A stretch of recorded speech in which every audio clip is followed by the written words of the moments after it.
আসসালামু আলাইকুম বন্ধুরা, তো সবাই কেমন আছো? তো সকলেই জানো যে আজকে প্রচুর বৃষ্টি হয়েছে, সে কারণে কিন্তু পাটের যে জমি, সে পাটের জমির অবস্থা দেখো। তো আমি কিন্তু ড্রোন ওড়াবো, ড্রোন উড়িয়ে কিন্তু পাটের যে জমিগুলো, যে জমিতে জল বাঁধিয়ে গিয়েছে সেগুলো কিন্তু তোমাদেরকে দেখাবো। তো সবাই দেখো। তো সকলেই জানো যে প্রচুর বৃষ্টি হয়েছে আর হালকা কিন্তু ঝড়ও ছিল। তো পাটের জমিতে কিন্তু জল বাঁধিয়ে গিয়েছে। তো আজকে কিন্তু সে ড্রোন উড়িয়ে কিন্তু দেখাবো তোমাদেরকে। তাই আমি কিন্তু ড্রোন নিয়ে মাঠে চলে গিয়েছি। সেখানে কিন্তু অনেক ছোট ছোট বন্ধু জমে গিয়েছে, যারা কিন্তু ড্রোন ওড়ানো দেখবে এবং সে কিভাবে ভিডিও করে তাই দেখবো সে কারণে। তো চলো দেখি। তো যে সমস্ত জমিতে কিন্তু পাটের বীজ ছিটানো হয়েছে, যদিও এখনও কিন্তু গাছ বেরোয়নি, আর সেই মুহূর্তে কিন্তু যে বৃষ্টি, সেই বৃষ্টিটা কিন্তু প্রচুর বৃষ্টি হয়ে গিয়েছে। আর যে জমি, সেই জমিতে কিন্তু জল জমে গিয়েছে। এই যে, তো সম্ভবত প্রায় জমিতে কিন্তু এবার সম্ভবত পাটের যে গাছ, সে গাছ কিন্তু বেরোবে না। এই কারণে বেরোবে না, তার কারণ হচ্ছে জল জমে গিয়েছে। কারণ এখানকার যে জমিগুলো তুমি দেখতে পাচ্ছ, যে সেই সব জমিতে কিন্তু এখন পর্যন্ত জল বাঁধিয়ে আছে। আর জল যদি না শুকোতো তাহলে কিন্তু সে বীজগুলো বেরোতো না। আর জল কিন্তু শুকাবে না।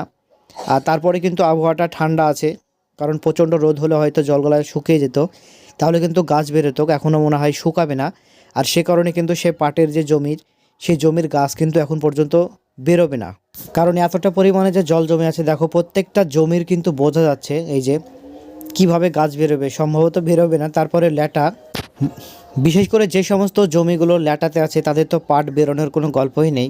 তার কারণ তাদের সে চাষি ভাইরা কিন্তু একদম আশা ছেড়ে দিয়েছে। আর যেগুলো উঁচু জমি, সেই সব জমিতে কিন্তু জল জমেনি, আর সেই সব জমিতে কিন্তু সম্ভবত পাট হবে। তো এবার কিন্তু চাষিদের অবস্থা কিন্তু খুবই খারাপ। তার কারণ কি করবে কিছুই বুঝতে পারছে না যে কি হবে না হবে। আর আজকের দিনটা দেখো, আজকের দিনটা কিন্তু সম্পূর্ণ ঠান্ডা দিন। তো শুধু আমাদের মাঠেই কি জল জমেছে, নাকি তোমাদের মাঠও জমেছে? যদি তোমাদের মাঠে জমে থাকে তো অবশ্যই জানিও, না হয়তো শুধু আমাদের মাঠে। তো অবশ্যই জানাবা তোমরা যে তোমাদের মাঠের কি অবস্থা আছে। তো চলো, ড্রোনটাকে আমরা সবচাইতে বেশি উপরে তুলবো এবং একই জায়গায় দাঁড়িয়ে কিন্তু সমস্ত জমিগুলো কিন্তু দেখতে পাবো আমরা। আর যেহেতু বৃষ্টি হয়েছে সে কারণে কিন্তু আশপাশের গাছগুলো কিন্তু খুব সুন্দর লাগছে দেখতে। আর পাশের জমিটা দেখো, সেখানেও কিন্তু জল জমে গিয়েছে। কারণ মাঠের অবস্থা এবার খুবই অন্যরকম একটা অবস্থা হয়ে গিয়েছে মাঠের। জানি না আমাদের কি হবে, মানুষের হয়তো খুবই অসুবিধার মধ্যে পড়বে। আর এই যে পুরো মাঠটা একবার দেখো, কোন কোন জমিতে জল জমেছে, কোন কোন জমিতে জমেনি। চলো সামনের দিকে কিন্তু ড্রোনটাকে নিয়ে যাব, কারণ মাথার উপর দিয়ে যে সামনের যে রাস্তাটা, রাস্তাটা দেখো কত সুন্দর লাগছে। আর রাস্তাটায় কিন্তু জল নেই, কারণ বর্ষার সময় কিন্তু সেই রাস্তায়, আমাদের এই রাস্তা বিশেষ করে বর্ষার সময় জল হয় না। তবে সামনে যে মাঠটা দেখো, সেই দিকেও কিন্তু সাদা হয়ে গিয়েছে, কারণ জলের কারণে। এই যে ডান দিকে নিলাম, ডান দিকে চলো চলো ডান দিকে। এই যে জায়গাটা দেখো, এই জায়গাটা এমনিতে ল্যাটা, তারপরে আবার জল জমে গিয়েছে।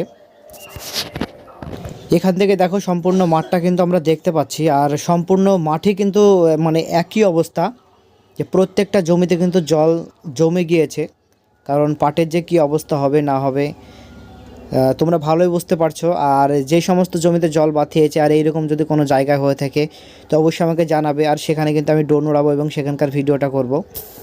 চলো বেশিক্ষণ আর ড্রোনটাকে উপরে রাখবো না, তার কারণ হালকা বৃষ্টি পড়ছে। এবার ড্রোনটাকে কিন্তু আমরা আস্তে আস্তে নামাবো।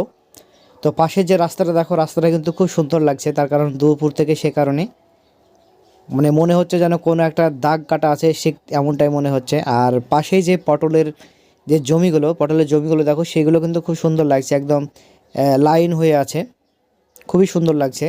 তো যে সমস্ত বন্ধুরা তোমরা নতুন হয়ে আছো অবশ্যই পেজটিকে ফলো করবে এবং ভিডিওটি শেয়ার করে দেবে।